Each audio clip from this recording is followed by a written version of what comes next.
माँ, आंखें खोलो। देखो मैं किनको साथ में लेकर आया हूँ। ये सरीना और ये शताक्षी। नमस्ते आंटी जी। आप हमेशा कहते थे ना कि मेरे रहते शादी कर ले। देखो मैंने आपकी बात मान ली। अब मैं ना 2 लड़कियां लेकर आया हूँ अपनी पसंद की, एक सरीना और शताक्षी। अब ये 2 दिन आपके साथ ही रहेगी और मैं जा रहा हूँ मुंबई। 2 दिन बाद आऊंगा और मैं आपकी चॉइस जानना चाहूंगा कि आपने किसको पसंद किया है मेरे लिए। ठीक है, तो मैं चलता हूँ। अपना ख्याल रखना और आप भी अपना ख्याल रखना। शताक्षी आप भी। Okay, bye bye. Bye bye. Bye. Hello. हाँ हाँ यार, कल का प्लान है शायद, बताती हूँ तुझे मैं, ठीक है? बेटा हाँ अच्छा चल, मैं तेरे को करती हूँ कॉल। ओके। हाँ जी आंटी जी, क्या हुआ? बेटा, कमर में दर्द हो रहा है। क्या? कमर में दर्द हो अरे जोर से बोलो ना, जबान नहीं है क्या? सुनाई भी नहीं दे रहा मुझे। बेटा, मेरी कमर में दर्द हो रहा है। तो मैं क्या करूँ, कमर में दर्द हो रहा है तो? करवट लेनी है। क्या? करवट बदलनी है। अच्छा करवट बदलना है, चलो मैं हेल्प कर देती हूँ।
क्या हुआ बताओ? टाइम 2 बज रहे हैं। अच्छा दवाई चाहिए? कौन सी वाली? ये वाली? ये? अरे तो कौन सी, ये वाली?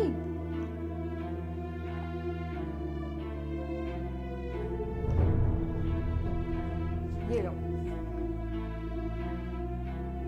यू क्या कर दिया ये? दवाई भी पीनी नहीं आती क्या आपको? पूरे कपड़े खराब कर दिए मेरे।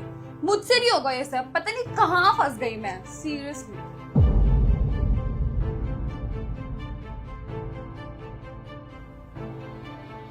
अरे आंटी जी, ये दवाई कैसे गिर गई?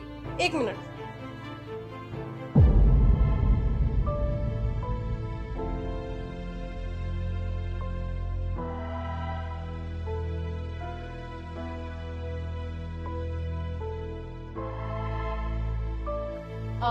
आपने दवाई ले ली?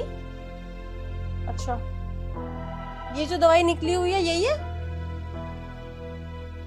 मैं बता देती हूँ।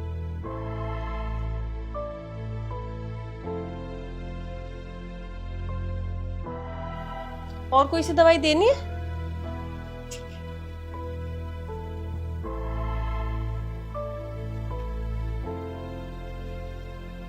हेलो हाँ शताक्षी बोलो। सैम, मैं ये पूछ रही थी, आंटी जी को ना मैंने जो सिरप वाली दवाई थी वो तो दे दी। यहाँ पे ना 3 और दवाई है, एक ब्लैक है, एक वाइट और एक ऑरेंज। तो ये कब देनी है? हाँ, जो ब्लैक और व्हाइट दवाई है ना वो रात को सोने से पहले देनी है, और जो ऑरेंज दवाई है वो सुबह खाली पेट। ठीक है। आंटी जी, और कुछ चाहिए हो तो मुझे आवाज लगा दीजिएगा, और जब आपकी दवाई का टाइम हो जाएगा तो मैं आती हूँ।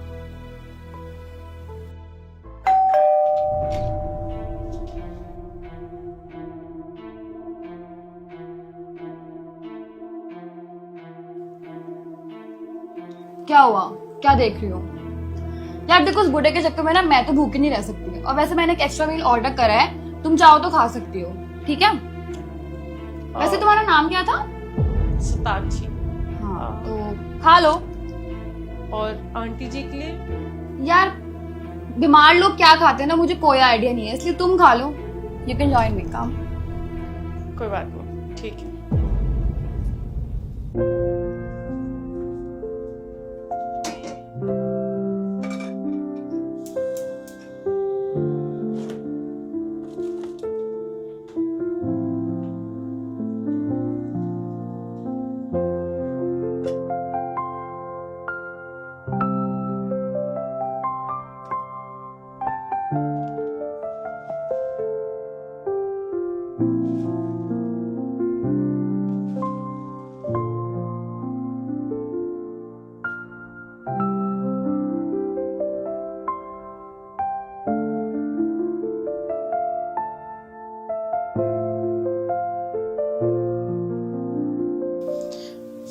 आंटी जी, ब्रेकफास्ट कर लीजिए।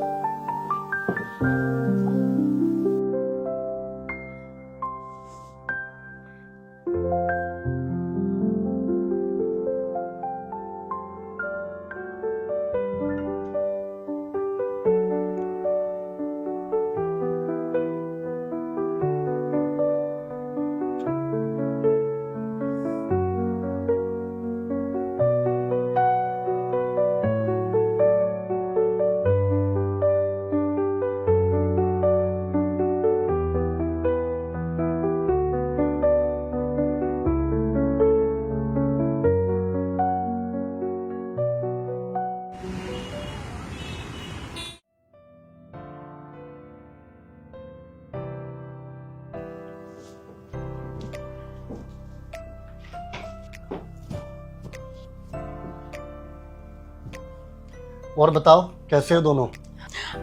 हम ठीक है, तुम बताओ तुम्हारी ट्रिप कैसी रही? बहुत अच्छी। और मन लगा मेरे घर में? हाँ। चलिए माँ से मिलते हैं। माँ। आगे बेटा। हाँ माँ आ गया। ठीक हो आप? हाँ ठीक हूँ। अच्छा तो अब टाइम आ गया इन सबको निकालने का। ये क्या कर रहे हो तुम? निडल क्यों निकाल रहे हो? लिक्विड अभी बाकी है। वो क्या है ना कि माँ को बोतल लगी ही नहीं रही थी। मतलब ये कि मेरी माँ एकदम फिट एंड फाइन है। अगर तुम्हारी बात ठीक है तो ये सब क्यों लगाया हुआ है? बेटा सब समझाते हैं तुम्हें, रुको। बात ऐसी है कि मैं बहुत दिनों से अपने बेटे से जिद कर रही थी कि बेटा मेरे रहते रहते शादी कर ले। वो क्या है कि कुछ दिनों से मेरी तबीयत बहुत ख़राब रहती है, लेकिन मैं इसे जो भी लड़की दिखाती थी इसे कोई लड़की पसंद ही नहीं आती थी। तो बस मैंने इससे कह दिया कि जो लड़की तुझे पसंद हो तो उसे मुझे दिखा दे, मैं तेरी शादी उसी से करवा दूंगी। लेकिन मेरा बेटा हमेशा से ये चाहता था कि जो भी इस घर की बहू बने वो इससे ज़्यादा इसकी माँ का ध्यान रखे। हाँ, क्योंकि मैं चाहता था कि जितना ख्याल वो लड़की मेरा रखे उससे ज़्यादा मेरी माँ का रखे।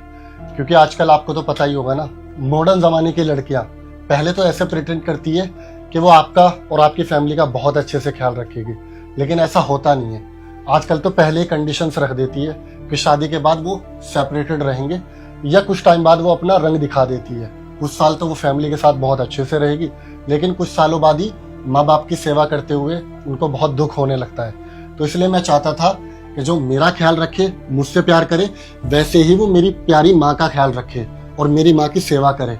तो बस इसलिए मैंने माँ से कहा कि आपको ना एक छोटा सा एक्ट करना है, आपको बीमार होना है। और मैं जिन लड़कियों को पसंद करता हूँ, एक शताक्षी जो मेरी कॉलेज फ्रेंड है और एक सरीना जो कि मेरी बचपन से फ्रेंड है। तो मैंने सोचा कि क्यों ना इन दोनों लड़कियों को मैं अपने घर पे छोड़ जाता हूँ। माँ अच्छे से परख लेगी और आप भी मेरी माँ को जान लोगे और मेरी माँ आप दोनों को जान लेगी। तो बस अब फाइनल डिसीजन मेरी माँ का है। और हाँ, मैं आप दोनों को बता दूं, डिसीजन से पहले जो भी मेरी माँ डिसाइड करेगी और जिस लड़की से माँ चाहेगी कि मैं उससे शादी करूं, वही मेरा भी फाइनल डिसीजन होगा। तो ठीक है माँ, अब आप बताओ कि इन दोनों लड़कियों में से आपको कौन सी लड़की पसंद आई? बेटा दोनों बच्चियां अच्छी हैं, लेकिन इस घर की बहू बनने की सारी क्वालिटीज शताक्षी में है। मैं चाहती हूँ कि तुम शताक्षी से शादी करो। ठीक है माँ, आप चाहते हो कि मैं शताक्षी से शादी करूं तो ठीक है, मैं इससे ही शादी करूंगा। और बेटा तुम बिल्कुल भी बुरा मत मानना, तुम भी बहुत अच्छी हो। देखो बेटा, मैं तुम्हारी माँ की उम्र की हूँ, इसलिए तुम्हें समझा रही हूँ कि आजकल वही रिश्ते टिकते हैं जिनमें सच्चाई हो। जिस तरह से तुम अपने पेरेंट्स का ध्यान रखती हो, अगर वैसे ही अपने सास ससुर का भी ध्यान रखोगी तो बेटा तुम्हारे घर में खुशहाली रहेगी। लेकिन हाँ, अभी तुम्हारी उम्र बहुत छोटी है, शायद तुम इन चीजों को नहीं समझ सकती। हो सकता है आने वाले टाइम में तुम सब समझ जाओ। सही कहा आपने आंटी जी, शायद मैं आपकी उम्मीदों पर खरी नहीं उतर पाई। हो सके तो मुझे माफ कर देना, लेकिन मैं आगे से ध्यान रखूंगी। जैसे मैं अपने माँ बाप का ध्यान रखती हूँ, वैसे मैं अपने होने वाले सास ससुर का भी ध्यान रखूंगी। और आप मुझे माफ कर देना, और सैम तुम भी।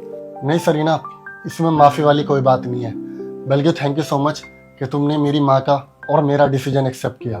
बाकी अपना ख्याल रखना। ठीक है, फिर मैं चलती हूँ। आप सब अपना ख्याल रखना। Congratulation Satakshi. Thank you. Bye.